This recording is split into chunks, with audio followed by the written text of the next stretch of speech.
Hello everyone. சின்ன வயசில் நம்ம பார்த்துருப்போம் இந்த மாதிரி தண்ணியில் வந்து போட்டு விட்டதை. இது நீங்கள் வந்து எத்தனை பேர்த்துக்கு இந்த அனுபவம் இருக்குதுன்னு சொல்லுங்கள்.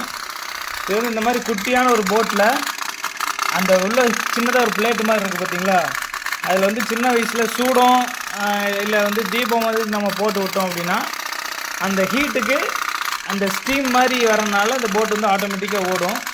அந்த டெக்னிக் யூஸ் பண்ணி தான் அது ஓடிக்கிட்டு இருக்குது. இது என்னோடய பையனுக்கு வந்து நான் வாங்கி கொடுக்கலான்னு சொல்லி இதை வாங்கிட்டு அப்படியே உங்களுக்கு ஞாபகப்படுத்துறதுக்காக ஒரு வீடியோ போட்டிருக்கேன். இந்த வீடியோ வந்து உங்களுக்கு பிடிச்சிருந்துச்சு அப்படின்னா லைக் பண்ணி சப்ஸ்கிரைப் பண்ணுங்கள். நீங்களும் இந்த மாதிரி போட்டு கடையில் கிடச்சிதுன்னா வாங்கி உங்களோட குழந்தைகளுக்கு வந்து விளையாட்டு காமிங்க. எப்படி போகுது பாருங்கள். ஒரு பெரிய டப்பு மாதிரி நம்ம எடுத்துக்கிட்டோம்னா போதும்.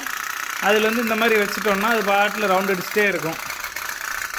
சூடம் வந்து போட்டிங்க அப்படின்னா சீக்கிரம் தீந்துடும். ஸோ வந்து நம்ம கொஞ்சம் எண்ணெயும் திரியும் ஊற்றி இப்படி பற்றி வச்சிட்டோம்னா அது வாட்டில் ஓடிக்கிட்டு இருக்கும்.